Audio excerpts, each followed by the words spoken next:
5 अनाथ बहनों का जादुई टमाटर घर।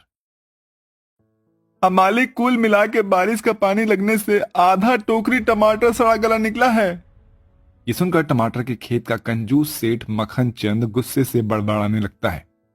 इस बारिश को भी इन्हीं दिनों होना था, जबकि अभी तो बरसात का मौसम भी नहीं है। कितने ताजे रसीले टमाटर उगे थे, उसमें से इतने बर्बाद हो गए। अबे ओ मुरली के बच्चे, देख क्या रहा है, ले जाकर इस टमाटर को फेंक दे कहीं। ये सुनकर टमाटर के खेत में काम कर रही गरीब केसरी कहती है, काश कि सेठ ये टमाटर मुझे दे देता।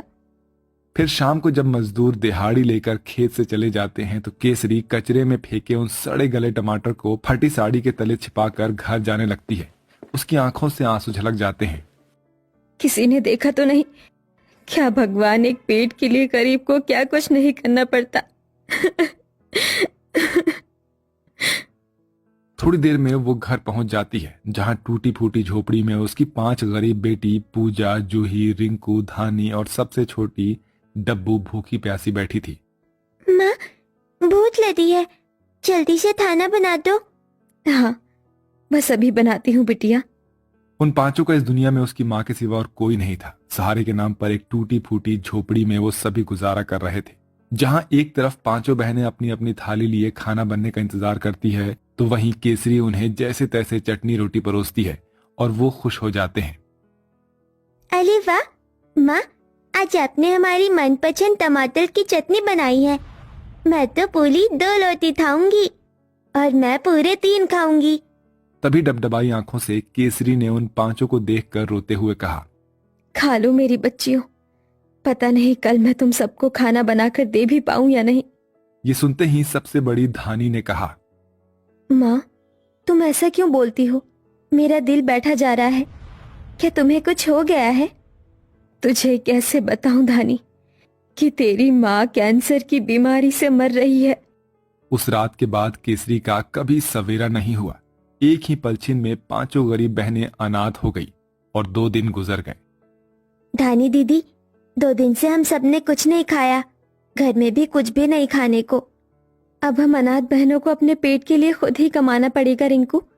अब अपनी माँ की तरह 5 बेटियां भी टमाटर के खेत में जाकर काम करने लगती हैं। पर एक दिन उन्होंने सेठ को टमाटर में मिलावट करते देखा। ओहो, ये सारे टमाटर एकदम हरे कच्चे हैं, पर जैसे ही मैं इनमें इंजेक्शन डालूंगा ये एकदम लाल लाल दिखने लगेंगे और मुझे उनका अच्छा रेट मिलेगा। धानी दीदी, ये तो भोले भाले ग्राहकों के साथ धोखा होगा, इन्हें रोकना होगा। 5 सेठ के पास आती हैं। सेठ जी, ये आप ठीक नहीं कर रहे। इन टमाटर को खाकर गरीब की सेहत को कितना नुकसान होगा। इसे रोक दीजिए, वरना हम लोगों को जाकर बता देंगे। सेठ 5 पर बौखला जाता है। बित्ते भर की छोकरियों, तुम मुझे धमकी दे रही हो। एक तो मैंने तुम 5 अनाथ यतीम बहनों को काम दिया और तुम मुझसे ही बगावत कर रही हो। भलाई का तो जमाना ही नहीं रहा। चलो निकल जाओ यहाँ से। सेठ ने 5 को खेत से धक्का दे दिया और साथ ही अपनी अमीरी के दम पर औरों को भी उन्हें काम देने से मना कर दिया। ऐसे में 5 दाने दाने के लिए मोहताज हो गई। फिर एक रात बहुत भयंकर तूफान आया। बिजली जोर जोर से चमक रही थी, जिससे 5 डर कर उठ जाती हैं। धानी दीदी, पूजा दीदी, हमारी झोपड़ी तो हिल रही है। झोपड़ी किसी भी वक्त गिर सकती है, हमें यहाँ से निकलना होगा।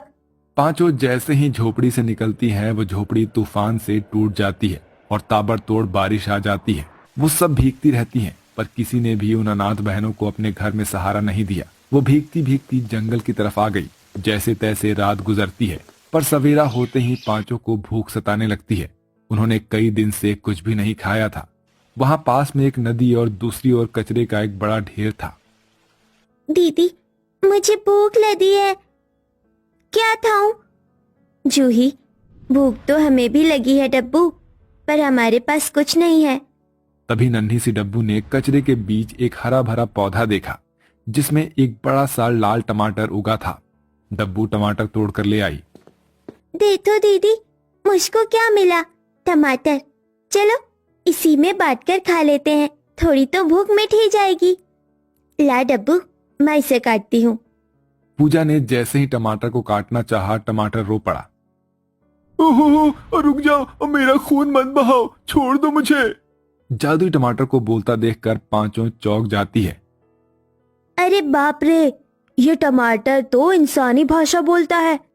हाँ रिंकू दीदी, जरूर ये कोई जादुई टमाटर है।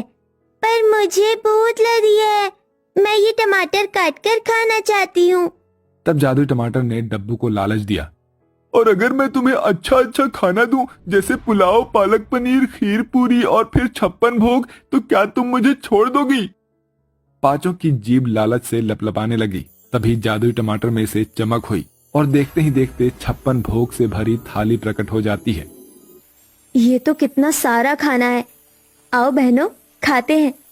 पांचों बहनें हबड़ हबड़ कर खाने लगती हैं और धानी ने आंसुओं से जादुई टमाटर का धन्यवाद दिया था। तुम्हारा बहुत बहुत शुक्रिया जादुई टमाटर, जो तुमने हमें खाना खिलाया। हम अनाथ बहनों का इस दुनिया में कोई अपना नहीं। एक माँ थी, वो भी मर गई। देखो तुम रो मत, तुम्हारे आंसू देखकर तो मैं भी भावुक हो गया। तुम मुझे बताओ, तुमको किस चीज की कमी है? तभी पूजा ने घर की इच्छा जताई। हमारे पास घर नहीं है, क्या तुम हमें घर दे सकते हो जादुई टमाटर? देखते ही देखते वो जादुई टमाटर उन गरीब अनाथ बहनों के लिए विशाल बड़े जादुई टमाटर के घर में बदल गया। आज से तुम पांचों मेरी जादुई टमाटर घर में रहना, मगर मैं दिन के समय साधारण टमाटर बन जाऊंगा, ताकि मैं किसी लालची की नजर में ना पड़ूं। ठीक है जादुई टमाटर। पांचों उस जादुई टमाटर के घर के अंदर चली जाती हैं, जो कि देखने में बहुत ही आलीशान था। कई दिन तक बेसहारा दर दर सड़कों पर भटकने के बाद उस रात पांचों मीठी नींद में सोई थी।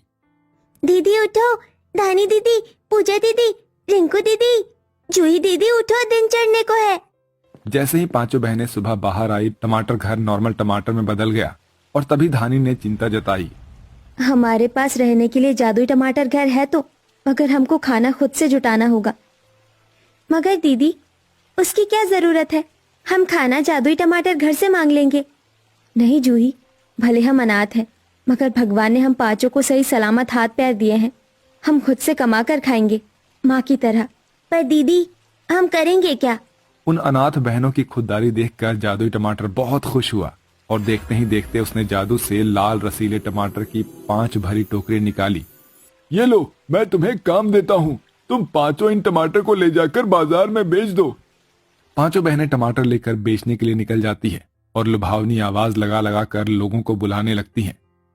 टमाटर ले लो, टमाटर ताजे ताजे रसीले देसी टमाटर 20 रुपए किलो में। तभी ठेले पर से टमाटर खरीदती औरत की टोली उन अनाथ बहनों के पास चली आती है। अरे वाह, इन पांचों बहनों के टमाटर तो कितने बढ़िया और ताजा दिख रहे हैं, और दाम में भी सस्ते हैं। गुड़िया, 5 किलो टमाटर तोल देना। थोड़ी देर में पांचों के सारे टमाटर बिक जाते हैं और रात को वो घर चली आती हैं, जहां उनका टमाटर घर खड़ा था। दीदी, देखा आपने, हमारे टमाटर की तो लूट मच गई बाजार में। हाँ पूजा, ये भगवान की दया है। पांचों का जीवन मेहनत करके बीत रहा था। जादुई टमाटर घर उन्हें रोज टमाटर देता, जिसे वो बाजार में बेचती, जहां लोगों की भीड़ लगी रहती है, और बाकी दुकानदार के टमाटर और सब्जी धरे के धरे रह जाते हैं। सब मुंह देखते रह जाते हैं, और इसका असर ये हुआ कि बाजार वालों ने सेठ मक्खन चंद के टमाटर खरीदना बंद कर दिया। और जैसे ही सेठ को पांचों बहनों के टमाटर बेचने का पता चला, तो वो एक रात उन्हें ढूंढता हुआ उस जगह पर आ पहुंचा और उनका जादुई टमाटर घर देख लिया।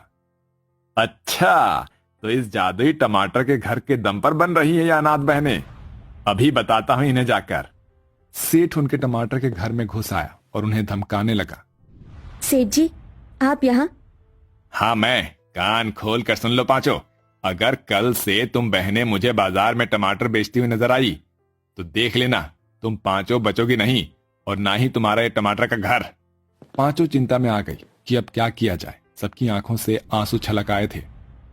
जादुई टमाटर घर, अब हम क्या करेंगे? यही टमाटर तो हमारे कमाने का जरिया है। अब तो ये आसरा भी छिन जाएगा। चिंता मत करो, मैं तुम्हें एक जादुई टमाटर दूंगा। तुम बस उस सेठ को खिला देना, और फिर देखना वो कैसे अपना सच खुद लोगों को आगे आकर बताता है। ये कहते हुए जादुई टमाटर घर ने उसे एक टमाटर दिया, और अगले दिन पांचों फिर से बाजार पहुंच गई। सेठ भी वहां आ धमका। इतना मना करने के बाद भी इन अनाथों ने दुकान लगाई है। आखिर ऐसा क्या अलग रसगुल्ले का स्वाद मिलता है ग्राहकों को इनके टमाटर में, जो इतना खरीद रहे हैं? खाकर देखता हूं। अरे ओ लड़की, जरा एक टमाटर तो दे। धानी ने वही टमाटर उसे दे दिया। ये लो सेठ जी, ये टमाटर सबसे मीठा है, खाकर देखो। जादुई टमाटर खाते ही सेठ ने मिलावट की बात भरे बाजार में कह डाली। अरे वाह, ये टमाटर तो अमृत से भी मीठे हैं। इतने लाल मीठे टमाटर तो मेरे खेत में इतना खाद मिलावट करने के बाद भी नहीं उगते। सुना भाइयों बहनों, इस सेठ हम लोगों को मिलावटी टमाटर खिलाता था। जूतों की माला लाओ, इसको पहनाओ अभी। लोगों ने सेठ की खूब इज्जत उतारी और उसे पीट पीट कर पुलिस के हवाले कर दिया। और अब बिना किसी डर के पांचों बहनें अपने जादुई टमाटर के घर में रहने लगी।